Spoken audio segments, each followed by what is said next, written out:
11 plays, 70 yards in 5 minutes and 2 seconds, and it was Tyler Farrell from 2 yards out. Extra point was good by Warren Schleiser, and we are tied at 7 with 3:18 to go, so 15 minutes and 18 seconds of regulation remains for one of these teams in 2009.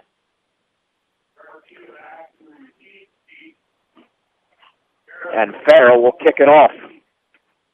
Eric Garcia standing at his own 10. And Farrell with a very short kick, fielded by Hansen at the 24, running straight to the 30, along the sideline to the 35, and he's out of bounds at the 36. That works out well for Brush. You betcha. We'll take that one. You get the ball out there on the 35-yard. You take that one every single time.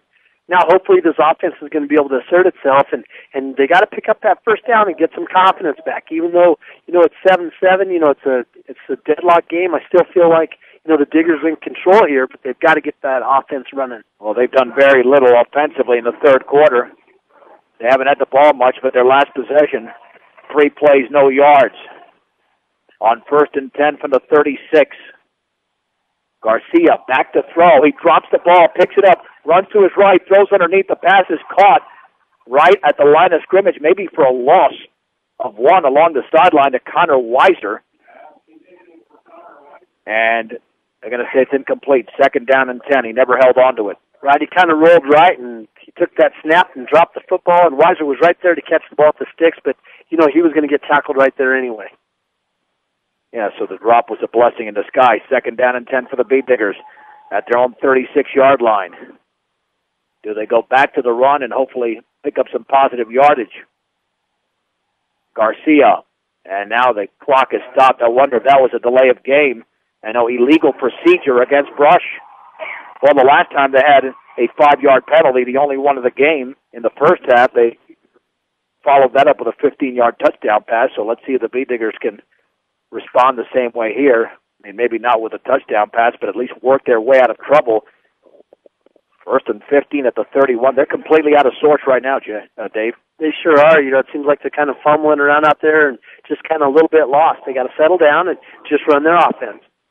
From the 31-yard line, with just over 3 minutes to go in the third, and the Beat Diggers and Huskies tied at 7. And Garcia looking to throw, lobs it up the right side, and that pass is going to be, is it caught out there? And an amazing catch by Kukas at the 41 on the fade. Holy Mahungus, a gain of 28 and a first down, as Garcia relied on his big receiver to come down with the ball as he was being covered one-on-one. And Kukas actually ran into that defender. I couldn't see who it was for sure, but, he ran into him when he was going up to catch the football because the kid was further downfield than Kukas was. But he went up, made the catch. Had he not made the catch, I think the officials might have had to throw that interference flag. 1st and 10 for the 41-yard line.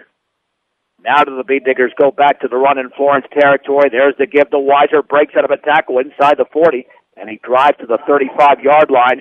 And it's a gain of 6, and that was a towel that fell off of Levi Brenneman, and it's a yellow towel. Some thought it was a flag, but it's a gain of, again, close to 6, 2nd down, and we'll call it a log 4. Now the Florence Huskies are on their heels just a little bit, and Brush is surging straight ahead, running their offense, running that trap play up the middle. Well, what a huge pass that was from Garcia to Kukas on a 2nd down and 15. Now it's 2nd down, and we'll call it 5, just shy of the 35-yard line of Florence. And Garcia on the give, and a big hole to Rosenbrock. He breaks out of a tackle, 1st down, inside the 30 to around the 26-yard line. And he gains 9 yards in the play. Kyle King made the tackle, and if King doesn't make that tackle, the Beat Diggers have the lead. Yeah, he was off to the races, but he just got tripped up there. Rosenbrock showed a lot of power. That was a 25, where it's just that fullback or that halfback dive straight ahead.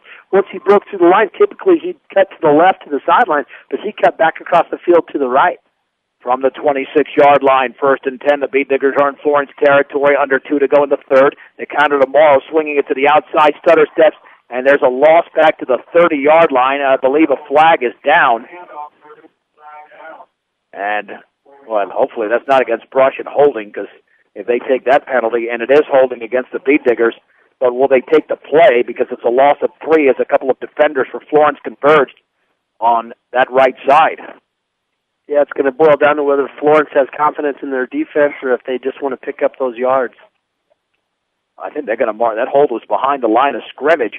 Your one-stop center for projects around your home office or yard is Ackley Building Center, offering everything you need to build, remodel, or repair, from paint to storm doors and windows to lumber and building materials. Ackley Building Center, 1402 Mill Street in Brush. So that essentially amounts to a 12-yard penalty. First and 22 for the Bead Diggers at the Florence 38-yard line. The clock is running inside a minute 45 to go in the third. In the 7-7 playoff game of the opening round in Class 2A, Hansen is in motion to the right. And now we've got a stoppage again. And that is going to be illegal procedure against Brush. And the Bead Diggers are going backwards. I'm not even sure who moved. I couldn't see it from this vantage point, but the Bead Diggers aren't complaining. Now it'll make it first and 27 from the 43. I mean, they can work their way out of this, but they've got to start being a little bit more disciplined. Florence has no penalties in the game. Yeah, they just can't afford to march backwards, and like you're saying, it's hard enough to get the yards just running a good play, let alone when you're giving them up, just making stupid mistakes. From the 43-yard line on first and 27, Hansen is in motion to the right. Garcia on the bootleg right has a seam to the outside of the 40, back to the inside, and he's down as he goes out of bounds. And at around the 37-yard line, maybe the 36.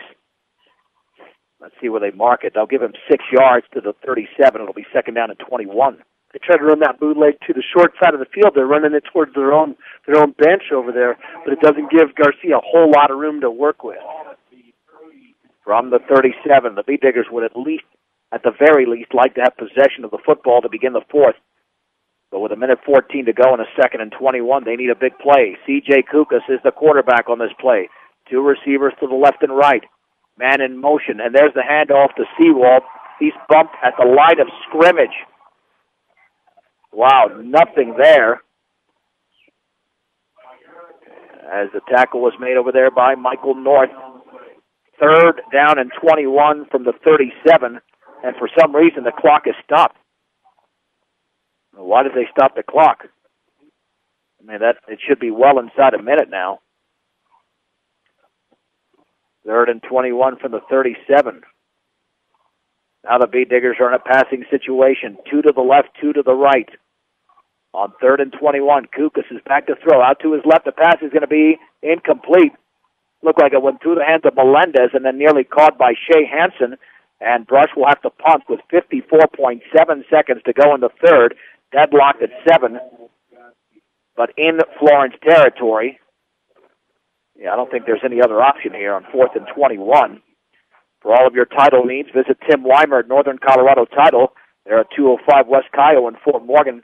And the Bead Diggers weren't stopped by Florence. They stopped themselves there. Right, just the penalties are what killed them. Kyle King standing at his own 9. Perfect snap to Kukas. He gets it off a gorgeous high punt. That ball's not rotating much. It lands at the 11-yard line, picked up by King at the 6, along the right sideline, back across the 20, and he's down at the 30-yard line. Boy, that was a breakdown on special teams by the Bead Diggers, as Kyle Muir was there to make the tackle with Tanner Morrow. That could have been first down inside the 10-yard line. Florence takes it out to the 30-yard line with 42.9 to go before the end of the third. Yeah, Melendez was down there. He had coverage. It looked like I think he relaxed because he thought the Florence kid was just going to let the ball drop and roll. But he didn't get himself into position even down the football. He kind of stood there and waited to see what the other kid did. King picked it up and ran ahead for 25 yards. First and 10 for Florence at their own 30-yard line. Backs in an eye, 2 receivers out to the left.